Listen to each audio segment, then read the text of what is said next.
જય મુરલીધર, કેમ છો મિત્રો? મજામાં જઈશું, અમે પણ મજામાં છીએ. અમે આવી ગયા છીએ તમારા માટે નવો બ્લોગ લઈને. અમારા બ્લોગનું હાર્દિક સ્વાગત છે. અને બસ જો આજે અમે માતાજીને કમ્પ્લીટ તૈયાર કરી અને થવા માંડ્યા છે ફ્રી. હજી ઘણું બધું કામ છે, કામ કરવા માંડી તો માતાજીના બધાના વાઘા બદલાવી નાખાશે.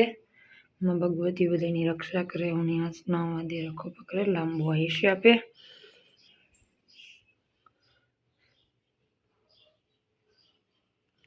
અને અમારા વીર વસરાજ દાદા ધજા લીઠે ધણી સાંભળે, દેવળ દેખી દુઃખ જાય. દર્શન કરતા વીર વસરાજના અમારા પંડના પાપ જાય.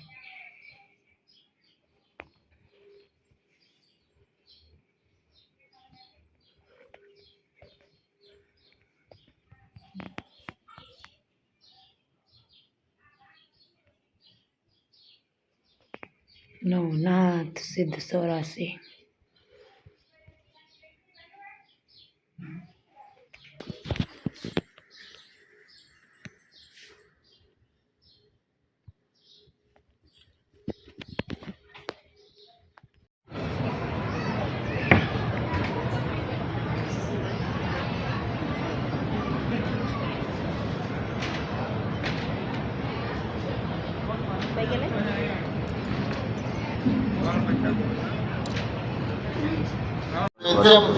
વધારે ન ગણાય છે તે મૂછું ઉગી ગઈ. એટલે આવા સંતો વધારે એને તપની મૂર્તિ તમે જોવો તો ખરા. આ દેશનું, આ સૌરાષ્ટ્રની ધરતી છે ભલામણ. અને આ કાઠિયાવાડની ધરતી કે દીકરીઓ છે ભગવાનના ફળે બેહી અને એ ભગવાનનું ભજન કરીને ભેટ ફેરી લે. સાધુ તો માનો કે લાકડી લઈને ગમે ત્યાં ફરતા પોતાનો નિર્વાહ કરતા હોય. પણ આ તો દીકરીઓ જ્યારે ભગવાનના ખોળે બેસી જાય, ભગવાનના ચરણે થઈ જાય, એનો એક આકાર ત્યારે આપણે કથાની અંદર જેમનું પરગણું છે એવું વસરાજ ગામ મોણપુર બાપુ પધારી રહ્યા છે. એમને પણ જોરદાર તાળીના નાખી હતો નાથસિંહ બાપુને. ખૂબ સરસ. આની કોઈ પરીક્ષા ન હોય. આ આપણી કથાના ગુલાબસિંહ બાપુ કળશ વળી ગયા કહેવાય. આવા તપસ્વી અને આવા સાધુ જ્યારે આવે અને એમાં બાપુ સવારથી કથા એની વેદના અને બાપુ ખરેખર સાચી વાત છે. ગામડાની અંદર પહેલાના રાજા મહારાજાઓ બહુ બુદ્ધિજીવી હતા કે એ મંદિરની પાછળ દિવેલમાં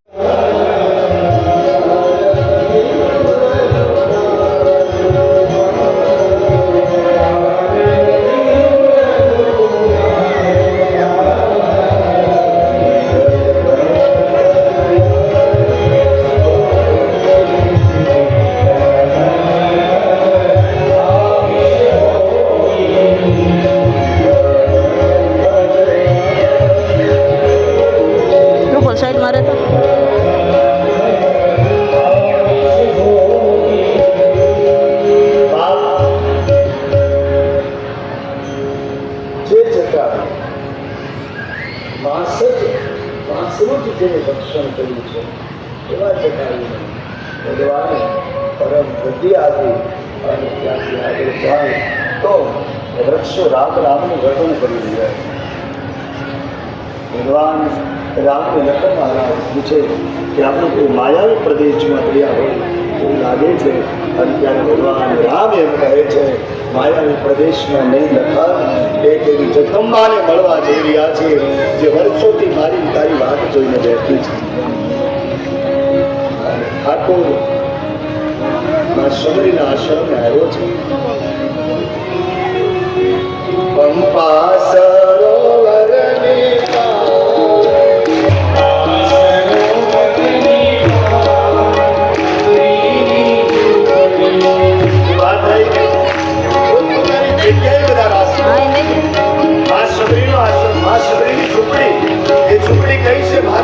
શરીર, માનવું તમારું જીવન એ ઠાકોરની ઝૂંપડી છે. આ ઝૂંપડીમાં રામ આવે એ ભાવ સાથે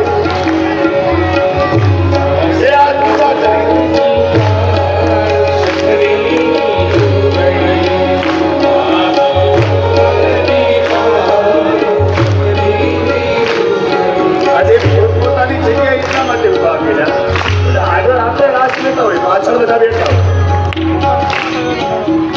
હવે તો બધા વિરામ છે વચરાજ ધામમાં આપણે સૌ હાથ ઉતારી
શબરી તો મારે જ બનવું છે પણ ખરેખર માં શબરી જ લાગે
ગ્રુપ થઈ જાઓ ત્રણ તાળીનો એક રાગ ચલી પછી કથાને વિરામ આપે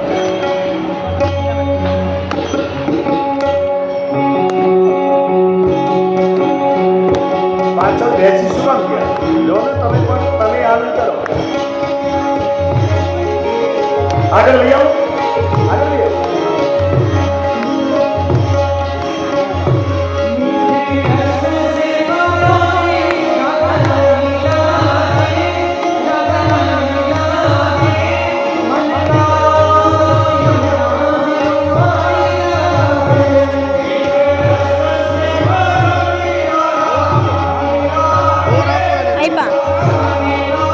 બધાએ પોતપોતાની જગ્યાએ ઉભા થઈ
તારું વચન કરે, તારું તપ કરે, તારી ઈચ્છા ન હોય તો અંત સમયે રામ યાદ આવતો નથી.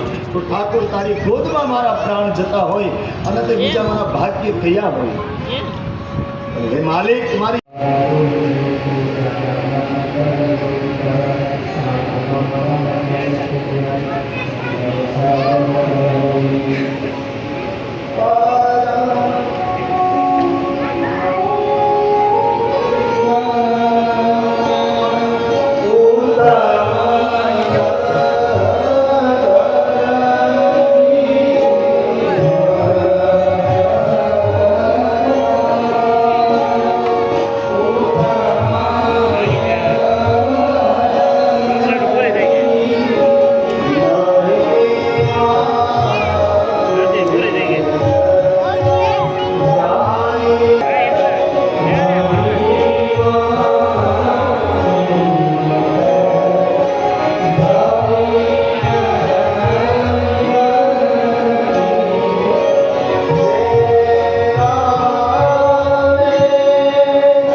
જે સમય કથાને વિરામ આપશો અને વચરાજ દાદાના આંગણામાં એના સાનિધ્યમાં કથાને વિરામ આપી મહાપ્રસાદ લઈ પછી બધાએ છૂટા પડશું.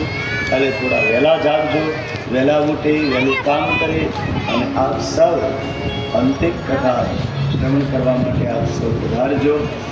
પણ પહેલાં 1 મિનિટ માટે આપ અંધશ્રદ્ધાથી નહીં લેજો, શ્રદ્ધાથી લેજો. ભજન, કોઈનું ભજન જ્યારે આપણે એમ કહીએ કે રાજસિંહ બાપુએ આ કાર્ય કર્યું છે, આ કાર્ય કર્યું, પણ એ તો રાજસિંહ બાપુ જાણતા હશે એને કેટલું દુઃખ વેઠ્યું હશે. કેવું ભજન, કેવું, એ તો એનો માયલો જાણતો હોય. બાકી બાપ કોઈને કહીએ કે જા તારું દુઃખ દૂર થશે, જ્યારે એ દુઃખ દૂર થતું નથી, એના દુઃખ લેવા પડે છે ત્યારે દુઃખ દૂર થાય છે.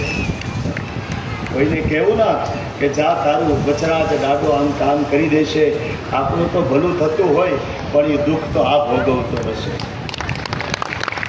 એનું ભજન, એનો સ્વભાવ, એનું તપ અને તપના છે.